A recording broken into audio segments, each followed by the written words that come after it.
बानू, तू मला असं का बोलवलंयस त्याचं कारण अजून मला कळलं नाही. पण मी तर ते तुम्हाला सांगितलं आहे जी. बानू, तुला नेमकं काय हवंय? कारण तू असा हट्ट करणं योग्य नव्हे.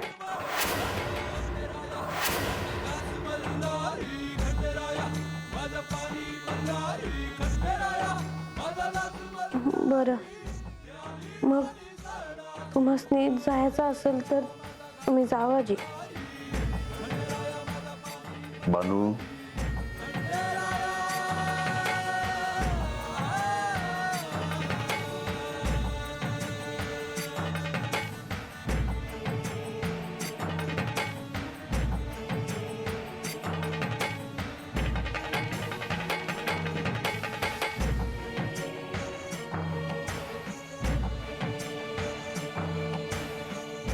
बानू, मला समजतंय की तू एकटी आहेस, पण हेच एकटं पण तुझ्या वाट्याला आहे आणि माझ्या वाट्याला देखील. म्हणूनच मी तुम्हाला नाही अडवत. तुम्ही जावा जी. पण तू अशी रडत असताना मी कसा जाऊ? तू असाच रडत मला निरोप देणार आहेस का? बरं, जाण्याआधी मी तुला विचारतो की तुला काही हवं आहे का? असं विचारताय का लागलीच द्या? का नाही देणार? तू मागून तर बघ. मग मला वचन द्या. दिलं वचन. बघा, नाही म्हणू नका. बानू, मी तुला वचन दिलं आहे. मग माझी इच्छा आहे तोवर तुम्ही माझ्या संग हातच थांबावं जी.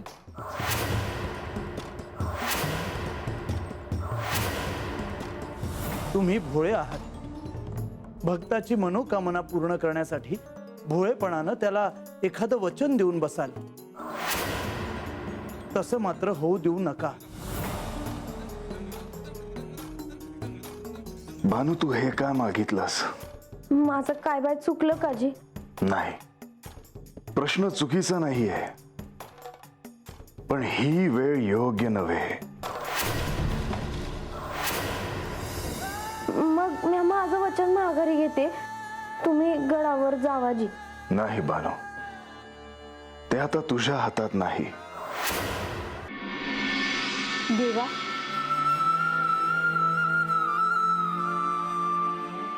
तुम्ही काय बी झालं तरी हत माझ्या संग राहणार म्हणून मला केवढा आनंद झाला आहे मलाही सांगता यायचं.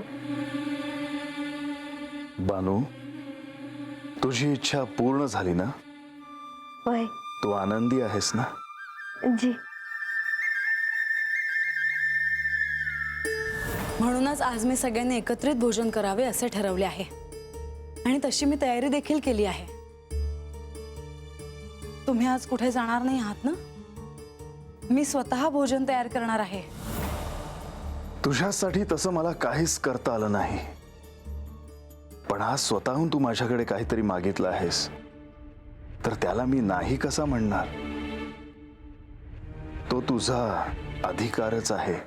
मग आता मला तुमच्या संग लई बोलायचं आहे. तुम्हासनी माझ्या हातनं जेवण करून खायला घालायचं आहे. तुमची सेवा करायची आहे. तुम्हासनी डोळं भरून बघायचं आहे. आज पहिल्यांदा माझी पत्नी माझी प्रेयसी वाटत आहे.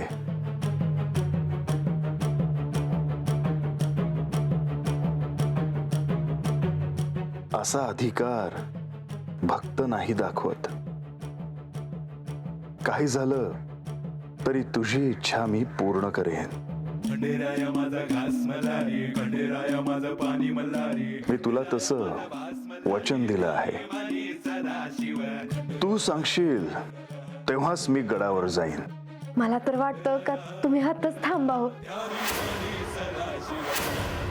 तसंच होईल.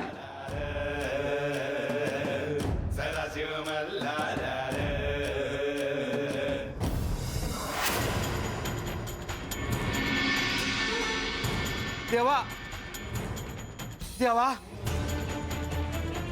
देवा देवा देवा देवा बाप्पा हो उठा, काय करताय? उठा आधी. देवा अहो जे व्हायला नको होतं तेच झालंय बघा. नेमकं झालं तरी काय? देवी अहो देव बानाईसने भेटाया गाड्याच्या खाली गेलं होतं आणि हे जेव्हा मला ठाव झालं मी आज जाऊन म्हाळसा देवीसनी सांगितलंय. तेवढं पा, श्री खंडेराय काही महत्वाचं कारण असल्याशिवाय तिथे जाणार नाहीत. ते लवकरच परत येतील. अहो नाही देवा, ते आत्ता येणार नाही ती. आणि ह्योच सांगावा द्यायला मी म्हाळसा देवींकडे गेलो तर त्यांचा रागराग व्हायला लागला. आता तुम्ही आणि देवीने म्हाळसा देवीसनी सांगितलं तरच ते ऐकतील, नाहीतर त्या कोणाचं बी ऐकणार नाहीत. आणि रागाच्या भरात काय करतील कुणास ठाव.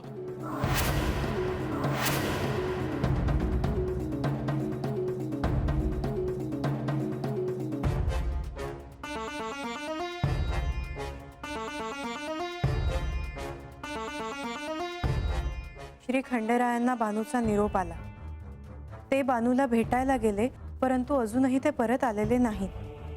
हे सारं तुम्हाला ठाऊक होतं? होय देवी. मी तुम्हाला म्हणाले होते ना, म्हाळसा दुखावतील असं काहीही घडू नये. मी जाणतो देवी, परंतु असं केल्याने भविष्यात काय होऊ शकतं ह्याची कल्पना मी श्री खंडेरायांना दिली होती. ज्या अर्थी श्री खंडेरायांनी असा निरोप पाठवला आहे त्या अर्थी काहीतरी महत्वाचं कारण असणार. परंतु आता आपण पुढे काय करायचं?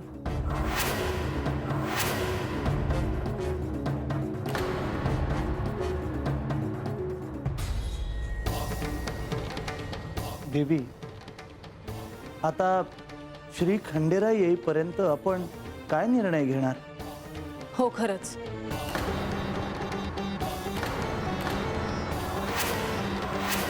आता काय निर्णय घ्यावा हे मला देखील समजत नाहीये.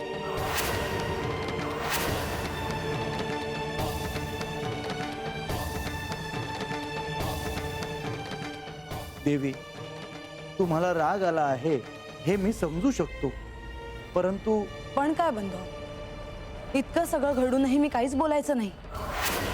माझ्या मनातली सल देखील मी बोलून दाखवायची नाही. मला तसं म्हणायचं नव्हतं देवी. तुमचं मन हलकं होणार असेल तर तुम्ही नक्कीच बोला. किती आनंदात होते मी. आज कित्येक दिवसांनी आपण एकत्र भोजन करणार होतो. मी स्वतः त्याचे नियोजन केले होते, स्वतःच्या हाताने भोजन तयार केले होते. म्हाळसा, तुमचा राग मला समजू शकतो, परंतु मी एक सांगू का?